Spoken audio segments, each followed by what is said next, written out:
To redeem means to repurchase, to bring back something you had lost. If you have a $1,000 dog or $3,000 dog, you know dogs are expensive. I remember saving our money. We had dogs for years, and I'm over that, totally over it. We had 4 Pekingese, love the Pekingese, and they were pricey. They were $350. Now they're $3,000. Oh my dear. Or more. And so somebody steals your dog and sends you a note that for $10,000 you can have your dog back. Now that was your dog. It was in your yard. By law in Polk County they have to be on a leash or in a fenced-in yard. They cannot run free unless you have a dog park, which is the purpose of the dog park. And so they text you, $10,000, we'll bring Princess home. Or Lady home. We named them all after royalty. Our Marquise home. Our Captain home.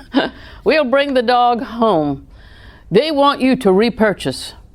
It's not yours anymore. You have no possession of it. You've lost track of it. They took it. It's not theirs, but now it is theirs just by the fact that they stole it. It's in their possession, so you've got to pay. And Jesus, you were created by the very hand of God. Adam was created by the hand of God. God formed Adam with the dust of the earth, which was probably clay, and then he breathed in his nostrils. The breath of God brought life. It said he became a living soul. So he was fully formed, statuesque, so to speak, until God breathed life into him and then told him, don't eat of the tree of the knowledge of good and evil. So why didn't God just give him one tree and give him 2 trees and 1 bad tree and 1 good tree? Well, he did tell him what to eat of, not to eat of this one, eat of this one, but he didn't obey. He followed his wife. She didn't obey. So God has lost his possession. They're now children of Satan. So what is he going to send Jesus to do? Pay the price to retrieve them. Now when Granddaddy died in 08, you can write my family history, I won't have to write it, but Granddaddy died in 08, and she had to be moved. She was too frail to live alone, and she lived in a district that had become basically business and older houses, and it wasn't safe for her there. And she lived on an alley that had a lot of people walking up and down. So they moved her, but they couldn't take everything. So the family got rid of certain pieces, moved certain pieces. And for months and months and months, she said, where's my French buffet?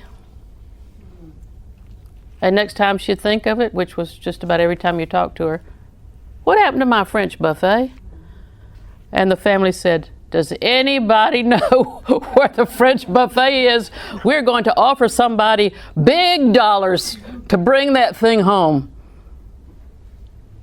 And the big dollars to bring you back to God was the death and resurrection of the Lord.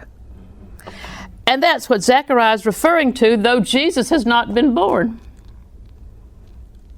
See, you think you're stretching your faith to call your body healed when you feel terrible. Think of Mary, and don't be a Zacharias.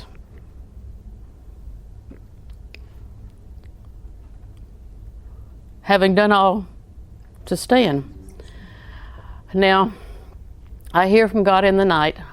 I keep a tablet by my bed. I can write in the dark. You have to read it early in the morning or it kind of disappears. But I heard it wasn't nighttime actually, where I was praying. I heard, and the girl said, and the girl said, and the girl said, and the girl said, and the girl said. I kept hearing it. I'd go through my day and it'd come up again, and the girl said.